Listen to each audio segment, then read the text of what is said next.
Goeiedag almal, ek is Mani van Bloemfontein. Dit is vandag Sondag, die 28ste September 2025. Ons doen die nuus in kollig en ons hoofopskrif vir vandag sê: plaasaanval op Roos-Senekal, boer en sy vrou oorleef. Nuus hooftrekke vir vandag: 6 leerlinge van Humansdorp skool in arrest vir moord nadat leerling doodgesteek is. Boer en sy vrou aangeval op hulle plaas te Roos-Senekal. Klagte gemaak oor rommel wat by munisipaliteit se kantore gestrooi is. Guyton dreig om aan die RME te onttrek. Bulle sorg vir 'n goeie oorwinning in VRK-wedstryd op Loftus. Springbokke verniel die Argentyne in toetsrugby. 'n Boer en sy vrou is volgens inligting omstreeks 1700 uur op hulle plaas buite Roos-Senekal aangeval deur gewapende rowers. Sakkie Martens, wat 71 jaar oud is, en sy vrou Wilma, wat 63 jaar oud is met die dood gedreig. Hulle aanvallers het klapmisse opgehad om hulle uitkenning te bemoeilik. Gelukkig is daar veiligheidskamera's in die plaashuis geïnstalleer en het ook gewerk volgens die eienaar. Die een aanvaller het 'n jaggeweer in sy besit gehad en die ander aanvaller was gewapen met 'n pistool. Die aanval het plaasgevind toe Wilma na die hek gehardloop het om vir haar man oop te maak en laat hy kan inkom. Die aanvallers het toe by die hek tevoorskyn gekom en vir Wilma geskree: "Ek gaan jou doodskiet." Een van die rowers het haar toe 2 keer in die gesig geklap en 'n skoot tussen die kombuis afgevuur. Haar hande is agter haar rug vasgemaak met dasse wat in 'n ander kamer gevind is. Die rowers het die huis toe begin plunder, kontant van meer as R40.000, 'n selfoon, 'n verkyker en 'n skootrekenaar is geneem sonder toestemming. Die polisie is ontbied en verskeie voetspore is ontleed en vingerafdrukke is ook gevind. Die aanvallers is nog op vrye voet en die polisie het genoem dat hulle alle leidrade opvolg en in hegtenisnemings sal binnekort volg. In 'n onverwante voorval, ook in die Roos-Senekal omgewing, is 'n ander boer met die naam van Robert Stols in Mei maand aangeval en met draad vasgebind en vermoor op sy plaas. Sy moordenaar is 'n paar dae na die voorval in hegtenis geneem en is sedertdien in aanhouding. Enige aanval op ons boeregemeenskap word in sterkste veroordeel en die gemeenskap vereis die swaarste strawwe moontlik vir alle misdadigers.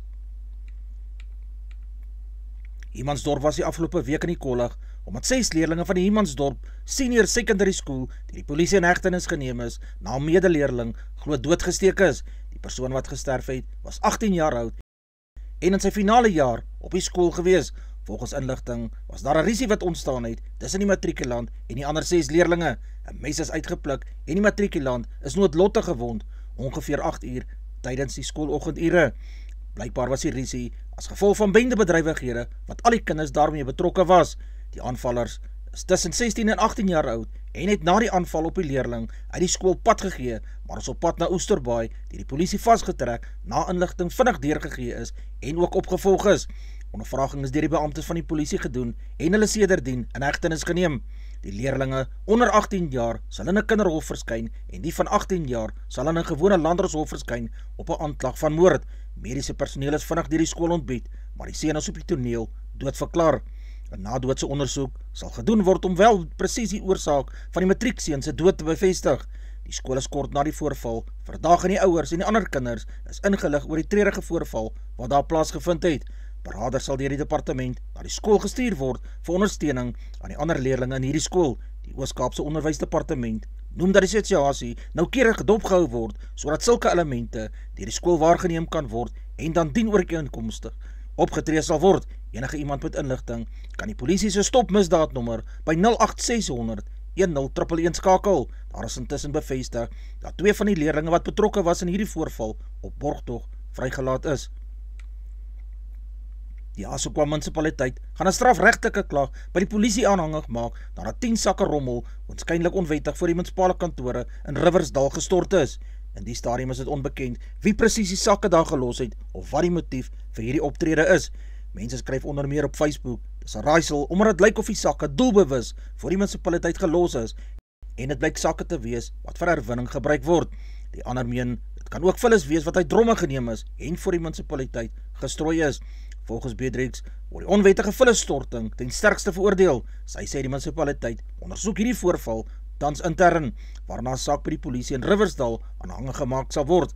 Mense wat hulle self skuldig maak aan onwettige vullisstorting sal in terme van die relevante vordering gehanteer word.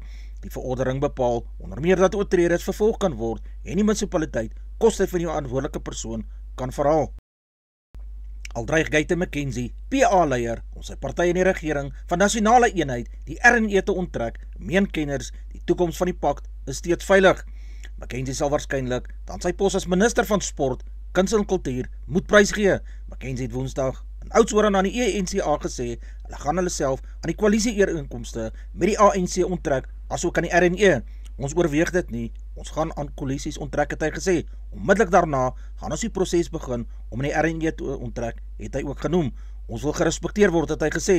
McKenzie en sy party is ongelukkig oor Morero se weiering om Kenny Kunene, adjunkleier van die PA, weer as burgemeesterskomitee-lid in Johannesburg aan te stel.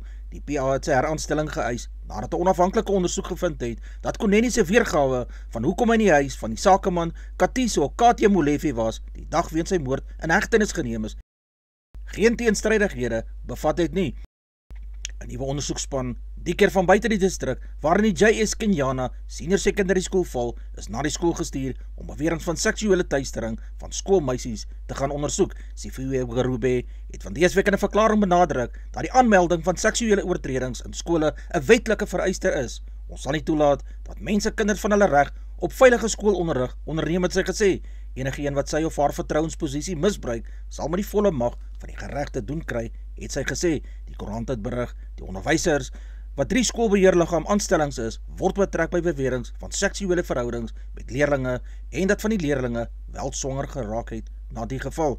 Intussen het Gorobey gesê, daar is 'n dringende behoefte om 'n beter stelsel van opsporing, rapportering en verantwoordbaarheid om leerlinge te beskerm. Sy beplan om te konsulteer oor omvattender maatreëls om die seksuele misbruik van leerlinge in skole uit te roei, het sy gesê. Diegene wat poog om skole te destabiliseer, sal met die wet gekonfronteer word, het Gorobey gesê. Lede van die administrasie van president Donald Trump van Amerika kla steeds oor Suid-Afrika se G20 tema solidariteit, gelykheid en volhoubaarheid. Die G20 is gestig om ekonomiese groei en finansiële stabiliteit onder die wêreld se grootste ekonomieë te bevorder. Die doel was om dringende globale ekonomiese uitdagings die hoof te bied en toestande vir voorspoed te kom skep. Marco Rubio, Amerika se minister van buitelandse sake, het vroeër vanjaar die eerste G20 vergadering van sy amptgenote geboikot omdat Suid-Afrika baie slegte dinge doen, het hy gesê. Trump sal nie die G20 leierskapsberaad in November in Suid-Afrika bywoon nie en sy adjunk JD Vance sal vir hom moet instaan. President Cyril Ramaphosa het in sy openingsrede op die vergadering gesê die temas gekies vanweë die oortuiging dat die globale uitdagings slegs deur samewerking, sinergie en vennootskap opgelos kan word. Ramaphosa meen die wêreld verwag dat die G20 as die voorste forum vir internasionale ekonomiese samewerking om leiding te verskaf om die internasionale gemeenskap se dringende uitdagings aan te pak. Verskeie G20-lede het Suid-Afrika se G20 presidentskap en sy leierskap verwelkom asook die jaar se tema. 'n 27-jarige man is Woensdag op Erfenisdag dood toe hy glo van die 26ste verdieping van 'n gebou in Breestraat, Kaapstad geval het. Die man wie se identiteit nog nie bekend gemaak is nie, is op die toneel dood verklaar. Lede van die Kaapstad Sentraal Polisiekantoor ondersoek die voorval en 'n nadoodse ondersoek sal gedoen moet word. Die bestuursagente vir die gebou het navraag na die gebou se veiligheidsspan verwys wat op hulle beurt gesê het hulle het geen kommentaar om te lewer. In 'n ander onverwante voorval in Junie vanjaar het 'n man elders in die middestad van 'n gebou afgespring. In die voorval het die man as dagbesoeker by die hotel Sky ingestap, na die boonste verdieping gegaan en toe daarvandaan afgespring. Solidariteit het die Withuis gevra dat president Donald Trump uitvoerende bevel onderteken om tariefverligting vir sekere sektore in Suid-Afrika te bring, hangende die finalisering van 'n handelsooreenkoms tussen die twee lande. Die sleutelbedrywe wat Solidariteit vir verligting voorstel, is die motorbedryf, landbou, tekstiel en mynbou. Hy het onder meer aan die begin van September uitvoerende bevel onderteken in gevolge waarvan invoertariewe op Japaneese motors van 27% tot 15% verlaag is. Solidariteit het die Withuis vir 'n soortgelyke bevel gevra om tariewe op sommige Suid-Afrikaanse uitvoere tot 15% te verlaag, wat dit steeds mededingend met die produkte van ander lande sal maak, het hulle gesê. Die Suid-Afrikaanse regering is ook tans in Amerika om handelsooreenkomste te probeer beklink. Volgens hom versoek Solidariteit die Amerikaanse regering om steeds druk op Suid-Afrikaanse regering te plaas om die nodige politieke voorwaardes gereed te kry vir 'n finale langtermyn ooreenkoms. Solidariteit vra ook dat diegene wat vir die verbrokkelende verhouding tussen die twee lande verantwoordelik is, gestraf moet word eerder as gewone mense, wat werk het hy gesê. Vanuit Solidariteit se gesprekke oor die handelsraamwerk is dit duidelik dat die Amerikaners twee groot eise het. Die ene is 'n bevestiging van eiendomsreg, die tweede eis is die kwessie van raswette. Die Padongelukkefonds het volgens sy tussentydse direksie die afgelope 2 weke meer as 3,3 miljard rand aan uitstaande eise uitbetaal. Die teiken is om 4 miljard rand se uitbetalings maandeliks te voltooi. Barbara Kresi, minister van vervoer, het in Julie die POF sy heeltydse direksie ontbind omdat hy nie die fondse sy beste belang op hart gedra het of sy fiduciaire pligte nagekom het nie. Boniface Collins Letsoalo, die POF se omstrede gewees uitvoerende hoof, geskort oor verskeie beweringe van ongeruimdhede wat onder sy leierskap plaasgevind het, kort voordat sy kontrak in elk geval sou verstryk het. Die POF benadruk dat alle belanghebbendes met die fondse moet saamwerk om vertragings te vermy en waaronder die ondersteuning wat reeds aan hom gegee is om orde by die POF te skep en die geloofwaardigheid terug te bring.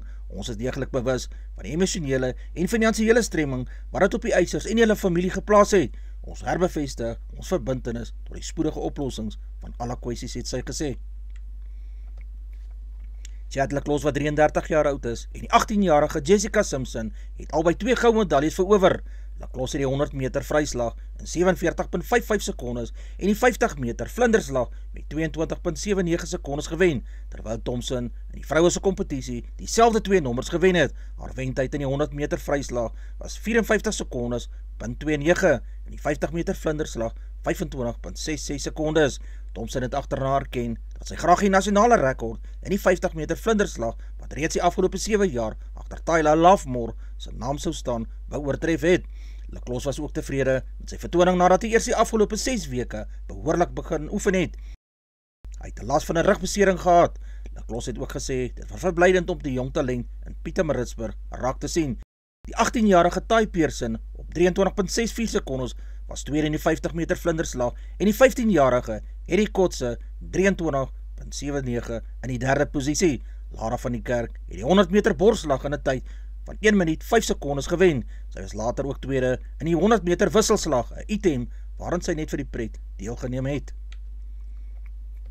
Kanyisa Chawane sal in die derde toets Nieu-Seeland in Invercargill na ronde se toetse gaan uitdraf. Burger het in 2019 uitgetree met 120 toetse op haar kerfstok. Die voormalige Protea-kaptein Bongiwe Msomi het na 2023 se wêreldbeker toernooi in Kaapstad ook uitgetree nadat sy in 171 toetse vir Suid-Afrika netbal gespeel het. Dit is die meeste tot nou toe nog in Suid-Afrikaanse netbal. Marika Holstelsen was die tweede Protea wat die mylpaal van 100 toetse bereik het. Haar 100ste toets was ook haar laaste een. Sy het in Augustus 2019 na die wêreldbeker toernooi in Liverpool uitgetree. Johan het gesê sy wil ook 'n inspirasie vir ander wees en vir jong meisies sê hulle kan in dieselfde posisie wees waar sy nou is. Sy het gesê die mylpaal sal spesiaal wees, 'n beloning vir haarself, maar dit sal ook haar toewyding aan die span wys. Sy is in Augustus verlede jaar as die Suid-Afrikaanse kaptein aangewys as 'n opvolger vir Msomi. Johan keer volgende jaar terug na Wallis waar sy haar klap netbal in die Car of Dragons sal speel. Die naweek het die VRK rugby kampioenskap afgeskop en verskeie gemengde veldslae is vir die Suid-Afrikaanse spanne opgelewer. Die Stormers was Vrydag aan die gasheer vir die Leinster span en duisende mense het vir hierdie harde wedstryd opgedaag om hulle span aan te moedig. Vir die Stormers het harde wedstryd gevolg, maar die tuisspan was heeltemal te sterk vir die kampioenspan en het 4 skitterende drieë teen Leinster gedruk. 3 van die drieë is verdoel en ook het die Stormers 3 strafskoppe oor die dwarslaat van die besoekers gejaag. Die hele wedstryd betref het die Stormers vir die wêreld en Suid-Afrikaanse rugby gewys, hulle is terug en die afrigtingspan kan tevrede voel op die manier hoe die spelers met mekaar gekommunikeer het en samespel was oor die algemeen weer uit die boeke gewees. Die Stormers het 'n duidelike boodskap aan al die ander spanne gestuur en uiteindelik as oorwinnaars uit die stryd getree en gewen met 35 punte vir die Stormers en 0 punte vir die manne van Leinster. Die Glasgow Warriors was die gasheer vir die Haie van Durban en hy was duidelik die gunsteling in die VRK-wedstryd. 3 vir die Warriors is deel Kyle Rowe, Stafford McDowell, Dajay en Dobie gedruk. Strafdoel is ook aan hulle toegeken na ongeoorloofde spel deur die Haie span. Vir die Haie het Ewel van der Merwe, Vincent Setsuka, Lukanyo Am agter die Warriors se palle gaan kuier. Die halftydtelling was 14 vir Glasgow Warriors en 12 punte vir die besoekende Haie span. Die eindtelling was veel beter vir die Glasgow Warriors en het gewys 35 vir die Warriors en 19 punte vir die Haie. Vir die Blaubulle het hulle naweek heel goed begin en was natuurlik die gasheer vir die Ospreys in hulle VRK openingswedstryd. 6-3 is deur die Ospreys span gedruk en 5 van daardie 3 is verdoel. Hulle is 9-3 gedruk en slegs 4 van die 3 is verdoel deur Keegan Johannes. Williams van die Bulle het in die 26ste minuut 'n geel kaart ontvang vir ongeoorloofde spel. In die tweede helfte het Venter van die Ospreys sy geel kaart van 10 minute gekry. Dit was voorwaar 'n lekker wedstryd wat goeie hardloop rugby opgelewer het en die finale telling was wel verdiend in die guns van die Blou Bulle met 53 punte oor die 40 punte van die Ospreys. Die Leeu's het die manne van Cardiff aangevat op hulle tuisveld vir die Leeu's het Dobella en Venter asook Steenkamp agter die pala van die Cardiff span gaan druk. 5-3 het deur Cardiff gedruk. In die 29ste minuut het Thomas van die tuisspan 'n rooi kaart vir gevaarlike spel gekry. Maar nie teenstaande die rooi kaart het die Cardiff span deurgedruk en die Leeu's gewen met 33 punte teenoor 20. Die VRK punte leer lyk as volg. In die eerste plek is die DHL Stormers met 5 punte. In die tweede plek is Ulster Rugby met 5 punte. Die Glasgow Warriors in die derde plek ook op 5. Die Vodacom Blou Bulle in die vierde plek met 5 punte. In die 5de plek is Cardiff Rugby 5 punte. In die 6de plek Munster Rugby met 5 punte. Gevolg deur Connacht Rugby ook op 5. In die 8ste plek Zebre met 5 punte. In die 9de plek is Edinburgh Rugby met 2 punte gevolg deur die Ospreys in die 10de plek met 1 punt. In die 11de plek is Benetton Rugby. In die 12de plek is die Scarlets. In die 13de plek is die Leeu's. In die 14de plek die Hollywood Bed Sharks. In die 15de plek die Dragons RFC. In die 16de plek Leinster Rugby op 0 punte. Max Verstappen gaan die naweek in 'n Ferrari jaag wanneer hy sy amptelike GT3 debuut in die Nürburgring uit 'n reeks maak. Die viermalige Formule 1 wêreldkampioen sal 'n Emily Frey Ferrari 296 met Chris Lulam vir die 4 uur lange wedren deel. Verstappen in die naweek die Azerbeidjaanse Grand Prix met sy GT3 lisensie bekom toe hy met 'n Porsche Cayman GT4 in die LNS gejaag het. Ek is passievol oor motorsport buite die F1. Elke ronde by Nürburgring se Noordslieve is ander soort ervaring, het hy gesê. Die toets wat Nieu-Seeland en Australië gespeel het hulle weer eens beklemtoon. Hulle moenie sommer net afgeskryf word nie. 'n Harde wedstryd tussen die twee spanne van daardeur onder het gevolg en die Kiwis het uiteindelik geseëvier met 33 punte teen die 24 van die Australiese span. Saterdagmiddag in Durban het die laaste plaaslike toets vir die Springbokke gevolg voor 'n skare van meer as 45.000 mense wat op hulle voete was en geskree het om hulle span aan te moedig. Vir die manne van Argentinië het 3-3 gevolg wat moedig teen die magtige Springbokke probeer terugveg het, maar uiteindelik was die Bokke wat die wêreldkampioen is tog die oorwinnaars gewees. 9-3 is vir die Bokke gedruk. Marco Marx, Sasha Feinberger 3-3, Cheslin Colby, Morney van der Berg, Pieter Steef de Tooy 2-3, Manny Libbel het almal hulle kant gebring vir hulle span se 3. Dit was regtig 'n lekker wedstryd om dop te hou en die finale telling op die bord was 67 vir die Springbokke en 30 welverdiende punte vir die verloorspan, die Argentyne. Advertensie van Netwerk 24 teken in en kry verskeie tydskrifte en koerante. Advertensie van Bloemkeel vir jou. Jy kan vir Dian of Susan by 082-390-3339 kontak. Hulle sê jou voertuig se registrasie namens jou behartig.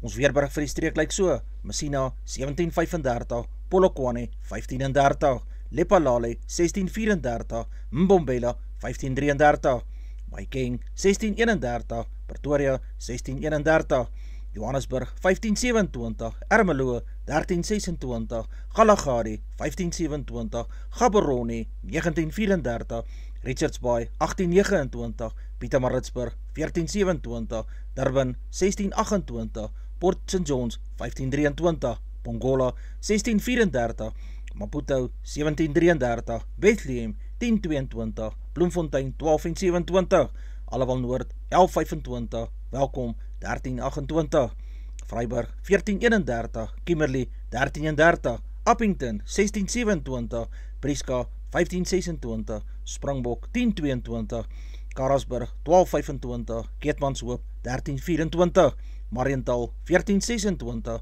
Alexanderbaai 1319, Brandvlei 1628, Loederitsbaai 1423, Vredendal 1324, Kaapstad 1420, Sutherland 721, George 1319, Jeffreys Bay 1424, Cabarra 1424, Graaff-Reinet 9-17, Kaap-Agulhas 12-18, De Aar 12-23, Molteno 6-16, Beaufort Wes 11-26 en laastens Oos-London 13 in die oggend, 18 grade Celsius in die middag.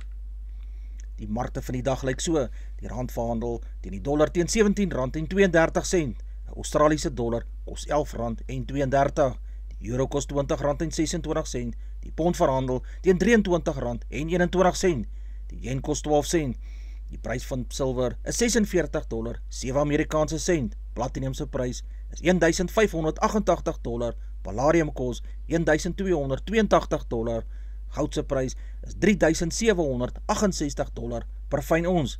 Die prys van Brent olie is $70, 13 Amerikaanse sent per vat. Gedagte vir die dag: drome plus harde werk is gelyk aan sukses. Dis al vir vandag. Onthou om te like, deel met jou vriende en jou vriendinne en onthou om te subscribe. 'n aangename Sondag word vir almal toegewens.